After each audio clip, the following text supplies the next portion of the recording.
नमस्ते, सत श्री अकाल, वड़क्कम, घमा घड़ी एंड जय श्री कृष्ण। आप बधाने दिल थाम के बैठिए क्योंकि अब शुरू होने वाली है एक रंगीन कहानी। एक ऐसी कहानी जिसमें रोलर कोस्टर जैसे अप्स एंड डाउन्स भी हैं और जिसमें शांत समुंदर जैसा पीस। तो लेडीज एंड जेंटलमैन, प्रेजेंटिंग इस कहानी का हीरो और सबसे पहला कैरेक्टर और सबसे कीमती कैरेक्टर મિસ્ટર રાજુ પંચમત્યા। બધાની જિંદગીના બહુ બધા લક્ષ્ય હોય છે। કોઈકને અમીર બનવું હોય છે, કોઈકને પેરિસ ફરવું હોય છે, કોઈકને એના મમ્મી પપ્પાને પ્રાઉડ ફીલ કરાવવું હોય છે, કોઈકને પોતા માટે બંગલા, ગાડી બધું લેવું હોય છે। બટ આ જે વ્યક્તિ છે જેની હું વાત કરું છું એની માટે તો પોતાના લક્ષ્યમાં બી બીજાની વાતો છે, બીજાની ખુશી છે, બીજાના દુઃખ છે, બીજાના અરમાનો છે। હા, હું મારા પપ્પાની વાત કરું છું। The man and the favourite character of me in my practical life, my real life and throughout my life is my papa. એમના વિશે મેં કંઈક લખ્યું છે। એક વ્યક્તિ, મને ખબર છે મારા પપ્પા જેવું આ દુનિયામાં કોઈ જ નથી, એટલે એ એક એવા વ્યક્તિ છે જેના જેવું કોઈ જ નથી। એક એવા વ્યક્તિ જેના પોતાના અરમાનોમાં પણ બીજાનું વર્ણન હોય છે।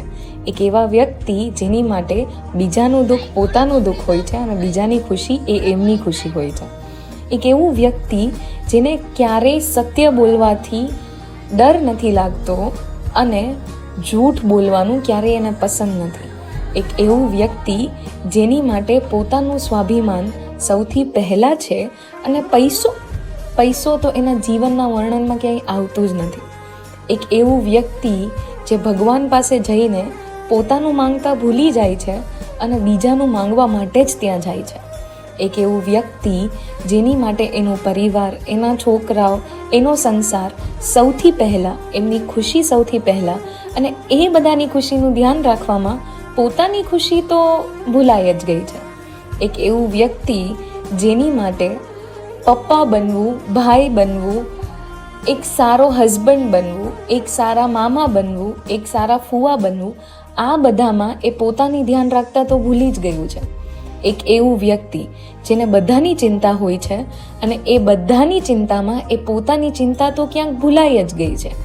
એક એવું વ્યક્તિ જેની માટે બીજાની ખુશી સૌથી પહેલાં અને કદાચ બીજાને ખુશ રાખવું એ જ એમનું જીવનનું લક્ષ્ય બની ગયું છે। ક્યારેક તો મને મારા જીવનની બધી જ અચીવમેન્ટ્સ ઓછી લાગે છે જ્યારે હું મારા પપ્પાની સામે જોઉં છું। I undoubtedly feel the luckiest girl in the world. મને દુનિયાની કોઈ ખુશી મોટી નથી લાગતી તમારા ચહેરા પર જ્યારે હું ખુશી જોઉં છું ત્યારે। મને દુનિયાની કોઈ અચીવમેન્ટ્સ અઘરી નથી લાગતી જ્યારે હાથ પકડવાવાળું વ્યક્તિ તમારા જેવું હોય છે। તમે મારી એક્સપેક્ટેશન્સ અને એક જેન્ટલમેનનો બાર એટલો ઊંચો સેટ કર્યો છે કે હવે મને કોઈ વ્યક્તિ પસંદ જ નથી આવતું। હવે તો કદાચ મને ત્યારે જ કોઈ વ્યક્તિ પસંદ આવશે જેમાં તમારી અને એની કુંડલી મળશે। પપ્પા, તમે મારા જીવનનું બેસ્ટ અને ફોરએવર ફેવરેટ કેરેક્ટર રહેશો। I love you and you know this. Now presenting the second most important and favourite character of my life, that is my mom, Rita Panchmatya. મારી મમ્મી, એની તો શું વાત કરું। કદાચ વાત કરવા જાઉં તો સિમિલરલી આ જીવન, આ બુક અને આજના વિડીયોની મિનિટો બધું જ ઓછું પડશે। પણ મને આજની તારીખમાં પણ યાદ છે કે જ્યારે પણ હું આલ્બમ ખોલું એમના મેરેજનો, ત્યારે 1 મિનિટ તો એવું રિયલાઇઝેશન બહુ કડક થાય કે મમ્મી હિરોઈન કરતાં તો ઓછી ના હતી। અને મને યાદ છે કે પપ્પા હંમેશા કહેતા હતા કે જ્યારે તારી મમ્મીને પહેલી વખત જોવા ગયો ત્યારે ગ્રીન કલરની સાડી અને એની મુસ્કાન, બસ આ 2 વસ્તુ આટલી કાફી હતી કે મેં તરત હા જ પાડી દીધી। એનો સ્વરૂપ, એની સુંદરતા, એનું મન અને એના કામ, આ બધી વસ્તુ કાફી હતી એમને ઇન્ટ્રોડ્યુસ કરવા માટે। એ સુંદરતા, સહનશીલતા અને સંસારમાં પરફેક્ટ બહુનું એક્ઝામ્પલ છે। પણ આજે જ્યારે મારી માની વાત આવે તો I can't deny a fact that I am grateful to have her in my life. Today I am a teacher. આજે મને ટીચર બનાવવાની પાછળ એનું બહુ બધું યોગદાન છે। હું અત્યારે મારી આઈડેન્ટિટીમાં મારા ગુડ એકેડેમિક્સ રેકોર્ડ્સ માટે, મારા રેન્ક્સ માટે, મારા GTU ગોલ્ડ મેડલિસ્ટના કારણે ઓળખાઉં છું અને આ બધાનો પાયો એને બાંધ્યો છે। મારી મમ્મી શરૂઆતથી મને હંમેશા એક વસ્તુ કહેતી રહેતી હતી કે you are the deserving one and you are the best one. તો મનાલી, તારે પાછળ નથી રહેવાનું. You have to always compete and be on the first position. તો આજે ફર્સ્ટ આવવાનું, ફર્સ્ટ મને રેન્ક લાવવાની બધી જ પ્રેરણા મારી મમ્મીથી મળી છે. તો આજે હું ક્યાંય પણ જઈશ, મારી આઈડેન્ટિટી જ્યારે કોઈ મને ટીચર તરીકે ઓળખશે તો એમનો બધો જ શ્રેય મારી મમ્મીને જશે. સો મમ્મી, you know that we all love you and you are the most important part at least of my life. So love you a lot. આ તો હતું મારા મમ્મી અને મારા પપ્પાની ઇન્ડિવિજ્યુઆલિટી ઉપર. પણ આજે બંનેની વેડિંગ એનિવર્સરી છે.